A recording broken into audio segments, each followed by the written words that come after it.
호우 시절로 오세요. 그때 우리가 여기에 있습니다.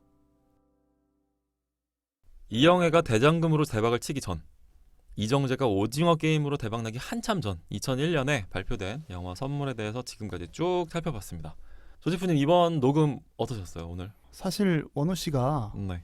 이 영화에 대한 텐션이 좀 낮았던 것 같아서 걱정하셨다라고 했는데 네.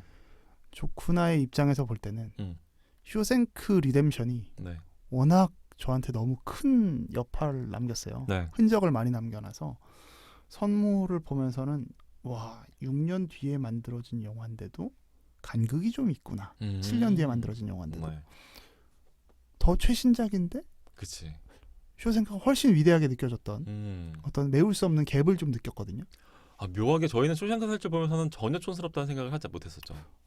지금 봐도 세련된 맞아요. 느낌이에요. 네. 네. 그래서 선물이란 영화를 영화 자체만으로 볼 때는 조금 저는 네. 그 20년 전보다 재미없게 봤어요. 음. 감동이 덜하게 봤습니다. 오히려? 좀 건조하게 봤습니다만 네. 그럼에도 불구하고 추억만으로 충분히 음. 많은 걸 생각할 수 있게 하는구나. 네. 불과 영화 한 편을 보고 나서도 그 시절을 쭉 훑어 내본다는 게 그만 내공이 있다는 게 아니라 우리가 정말 참 오랜 세월을 살았고 아, 맞아. 살면서 맞아요. 그냥 다행히 어떻게 보면 위로가 되는 건 그냥 허투루 살지 않았구나. 네. 그 시절이 기억이 나는구나. 그 시절을 그냥 반추하는 것만이 아니라 네. 그 시절에 대한 나름의 의미를 생각해보고 그 되짚어보는 걸 지나서 그 시절이 조금 이런 게 후졌구나 라는 생각을 다시 돌아보는. 그러니까 이런 질곡을 거쳐왔구나. 그 동시에 지금 내가 생각하는 방식이 전혀 세련되지 않을 수 있겠구나라는 지점까지는 좀 고민해본 것 같아요. 네, 겸허한 접근. 선물이라는 작품은 이렇게 영화와 좀 우리 현실을 쌍으로 이렇게 같이 보면 염두에 두시면 더 재밌게 영화를 보실 수 있지 않을까 쭉 생각이 들었었고요. 저희가 오늘도 이 한 줄 평과 명장면 추천 음악 시간을 한번 꾸려볼까 하는데 명장면 원호 씨는 뭐예요? 저는 사실 너무 좀 안 좋은 의미로 고민이 많이 됐어요. 네. 이 명장면 뭘로 해야 되나. 근데 사실 되게 공식적인 명장면이 있고. 네. 근데 저는 되게 엉뚱한 걸 그냥 하나 골랐어요. 약간 의도적으로. 뭐요? 이 영화에서 영화 초반부에 공영진 씨가 이정재 씨랑 일하면서 막 일이 잘 되지 않고 그래서 이제 나이트클럽 행사라도 뛰어야 되나? 라고 해서 어딘지 알 것 같아요. 그 공영진 씨가 선배 무명 개그맨의 그쵸, 네. 행사장을 가요. 그럼 막 그 선배가 야 남자답게 살아야 돼. 막 이게 막 얘기하면서 막 고스톱으로 점 치고 이러다가 이제 일하러 갈 시간이다라고 하면서 그 배트맨 이 분장을 이렇게 그 모자를 쓰는 장면이 나오거든요. 근데 그 공현정 씨가 아마 애드립인 것 같은데 왜 이렇게 작은 걸로 맞췄어? 이러면서 막 이렇게 얘기하는 장면이 나오는데 낑낑거리네. 네. 저는 저 이름도 모르겠는 그 선배 개그맨 있죠. 네. 그 배트맨 분장하시는 그 개그맨의 그 살기 위해서 생활을 위해서 이 모자를 뒤집어 쓰는 이 장면. 그 장면에서 오히려 저는 이 영화 선물이 전혀 의도한 건 아니겠지만 이 개그가 주는 어떤 되게 그 존재만으로 우픈 거잖아요. 되게 페이소스죠. 웃기면서 슬픈 그거를 보여주는. 맞아요. 저는 오히려 이정재 씨 정용기라는 개그맨이 보여주는 것도 물론 좋은 개그들이 있어요. 사실 그 정연이와의 이야기를 또 이렇게 형상화한 개그도 있긴 하거든요. 근데 그것보다도 오히려 그렇게 전혀 빛나지도 않고 그렇지만 거기서 나오는 웃음과 눈물이 섞여 있는 그 배트맨 가면 장면을 명장면으로 한번 뽑아봤습니다. 그리고 그 장면이 되게 웃겼어요. 네, 되게 재밌었어요. 되게 재밌었고. 근데 왜 안 좋은 의미로 고민을 하셨다는 거예요? 그러니까 명장면이라는 게 있나? 라는 생각이 정말 죄송한데 조금 들긴 해가지고. 제가 왜 이렇게 크게 웃었냐면 명장면을 정해놓고 오지 않았어요, 제가. 없어요, 명장면? 명장면을 우리가 보통 여지껏 할 때 너무 제가 명장면을 너무 많이 가져와서 문제였어요. 근데 공감의 웃음이었구나. 명장면을 못 정하겠는 거예요. 그래서 이 영화는 흔히 얘기하는 공식적인 명장면을 전 대신하고 싶어요. 우리 마지막 씬, 눈물 흘리는 클라이맥스 씬이 좋아요, 그 장면. 명장면이고. 이 영화를 또 많이 보시지 않았기 때문에 쇼생크 탈출 같은 영화가 아니잖아요. 그렇게 많이 보신 영화가 아니니까 그 장면을 영화만을 보고 있으면 정말 슬퍼요. 정말 눈물 나고 맞아. 그 이영애 씨의 연기도 너무 좋았고 네, 정말 생명이 꺼져가는 느낌의. 그리고 이정재라는 그 정용기라는 캐릭터가 보여주는 그 사랑의 메시지, 네. 당신의 죽음에 나의 개그를 바치겠다라는 이 비장한 메시지. 네. 현실감과 너무 많이 떨어져 있지만 네, 그렇지만 그 연기 자체는 되게 좋았습니다. 그래서 그 장면을 이렇게 좋아요. 명장면을 찬사하지 않고 내가 이야기하는 건 되게 웃긴데 그 너무 장면, 웃겨요. 그래서 너무 재밌어. 공식적 명장면이라고 네. 뽑아보겠습니다. 네.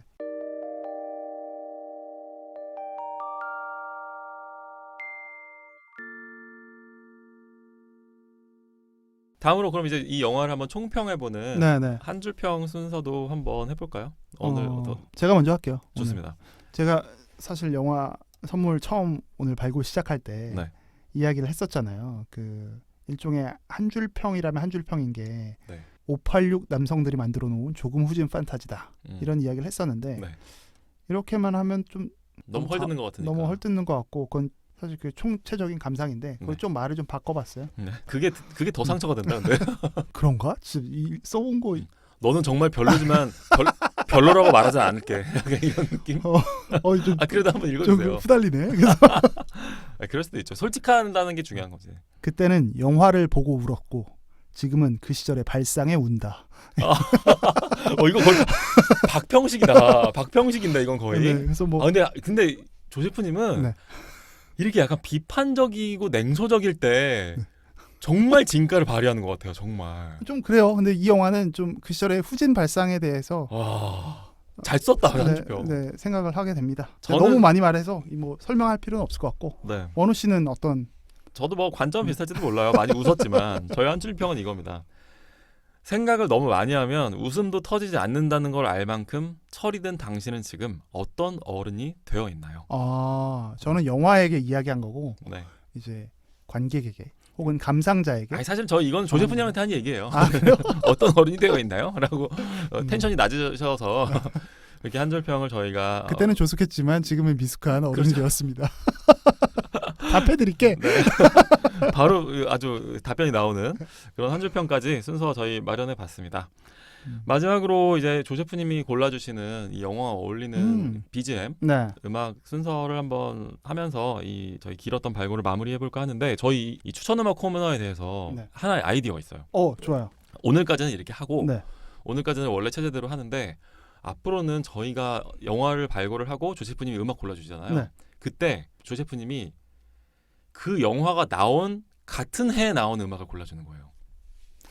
네가 해 그러면 나한테 아니 그렇게 좀 해봐.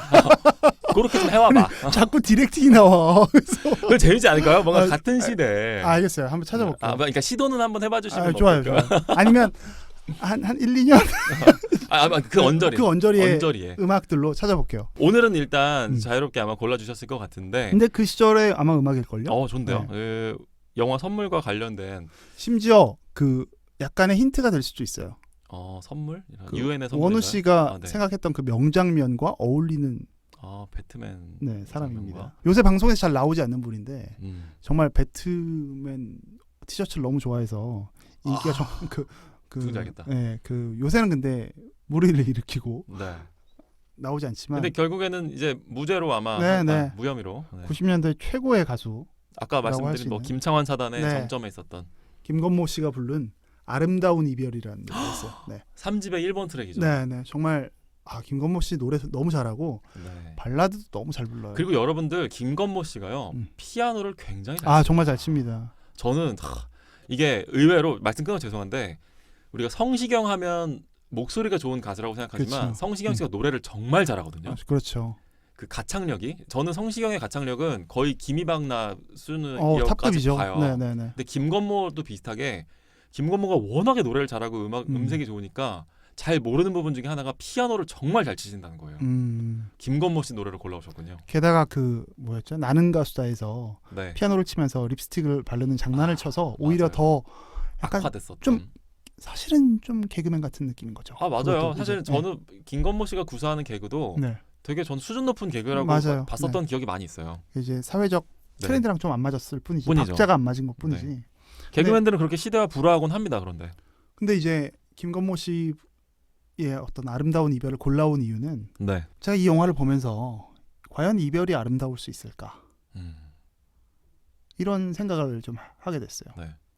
그러면서 물론 아름다운 이별도 있겠죠. 음. 아까 저희가 잠깐 이야기했던 25, 21의 네네. 마지막 장면 같은 경우는 상당히 잘 처리했다. 맞아. 많은 분들이 아쉬워하지만 음. 굉장히 멋진 이별이었다라고 맞아요. 저는 생각을 하고 네. 엔딩 참 잘 만들었네라는 생각을 하면서 봤지만 네. 아름다운 이별을 꿈꾸는 마음은 그냥 간직하셨으면 좋겠어요. 마음속에. 여기서 냉정한 코멘트. 그러니까 하지만 나에게 아름다운 이별을 만들기 위해 네. 내가 그 주인공이 되기 위해 타인을 자꾸만 조연으로 밀어내는 작업은 하지 않았으면 좋겠다. 이제 그거는 그야말로 아름답게 이별했으면 좋겠다. 메시지가 너무 좋네요. 네, 그러니까 정용기가 주인공이 되기 위해 네. 박정현을 희생양을 삼는 맞아요. 느낌은 네. 전 좀 그런 생각과는 좀 이별했으면 좋겠다는 마음이고 그 생각과 오히려 아름답게 네. 이별하셨으면 그게 어떤 젠더를 얘기하는 건 아니고 네네. 그냥 존재에 대해서 이야기하는 거고 그래서 후진 감성과 아름다운 이별을 마지막으로 하셨으면 좋겠다는 마음으로 아름다운 이별을 추천합니다. 좋습니다. 저도 개인적으로 너무나 좋아하는 앨범이자 너무나 좋아하는 곡이에요. 네. 사실 이 노래 되게 유명하잖아요. 아름다운 이별, 뭐 미련 이런 맞아요. 김건모표 발라드가 있는데 네. 예전에는 라디오만 틀면 정말 많이 나왔거든요. 맞아요. 근데 요즘 분들은 잘 모르실 수도 있어요. 한번 들어보시면 좋을 것 같습니다.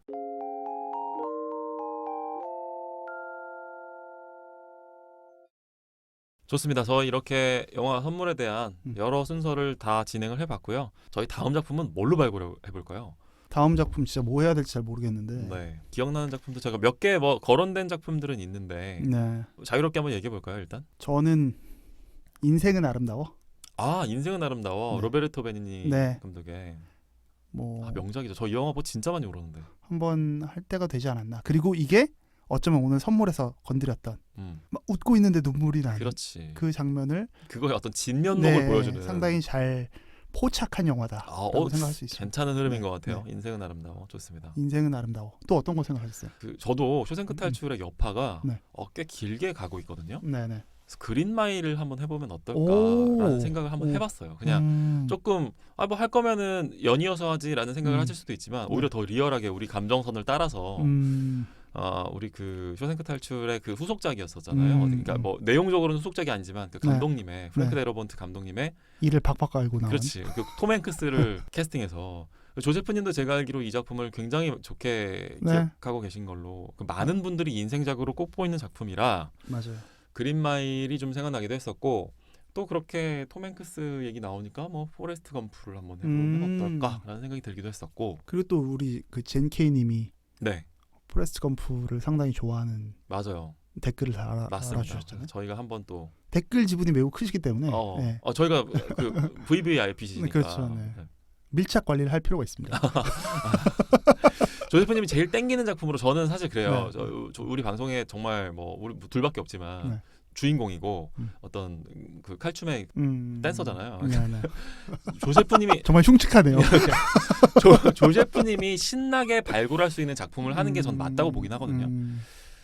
그래서 좀 접근성이 좋은 작품을 고민해 볼게요. 그러니까 네. 선물은 여러분들이 보실 때 다시 보시기에 좀 어려울 수 있는 부분이어서 뭐 넷플릭스나 뭐 티빙이나 왓챠나 이런 데서 보시기 좀 좋은 걸로 고민해서 다음 작품을 한번 해보죠. 그러면 이제 오늘 우리가 어떤 걸 할지는 다음 작품은 미리 정해두는 건 아닌 걸로 하고요. 네, 사실 알겠습니다. 지금 좀 생각이 많이 나거든요. 그래서 네. 인생은 아름다워 아니면 그 말씀해주신 그린마일 또 아니면 화양연화 정도를 생각했습니다. 최근에 리마스터링이랑 재개봉이랑 그 다음에 넷플릭스에 올라왔더라고요. 왕과이 감독 작품들이 많이 들어왔어요. 그래서 화양연화 좋은 작품이 너무 많아. 화양연화 그리고 양조위가 너무 매력적이잖아요. 맞아요. 근데 양조위가 저희가 원래 새끼를 한번 하려다가 실패한 적이 있어서 보류해놨는데 양조위를 한 번은 짚고 넘어가고 싶은데 건드릴 필요가 있죠. 근데 화양연화가 그렇게 서사적으로 뭔가 뚜렷한 작품이 아니다 보니까 되게 어떻게 생각하면 우리가 할 얘기가 정말 많은 작품일 수도 있고 그쵸. 어떻게 생각하면 또 할 얘기가 전혀 없는 작품이 될까봐 두려운 마음이 공존하는 것 같아요. 근데 화양연화 자체가 일단 너무 땡기긴 해요. 색깔이 참 좋은 영화여서 일단 저는 우리가 그 영화 보는 노량진의 스터디 카페 있잖아요. 햇살이 되게 좋은 날에 우리 두 사람이 노량진 스터디 카페로 들어가는 거예요.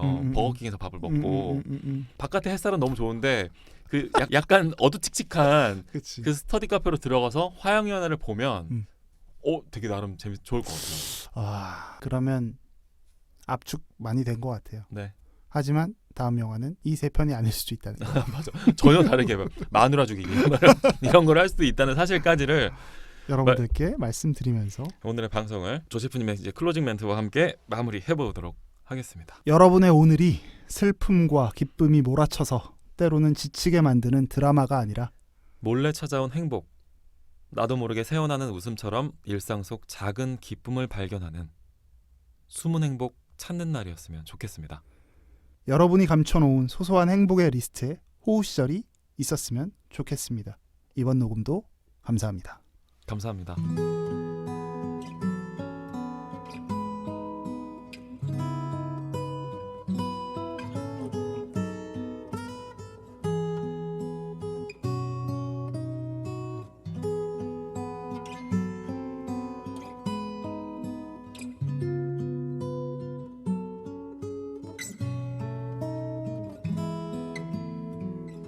우리의 호우 시절.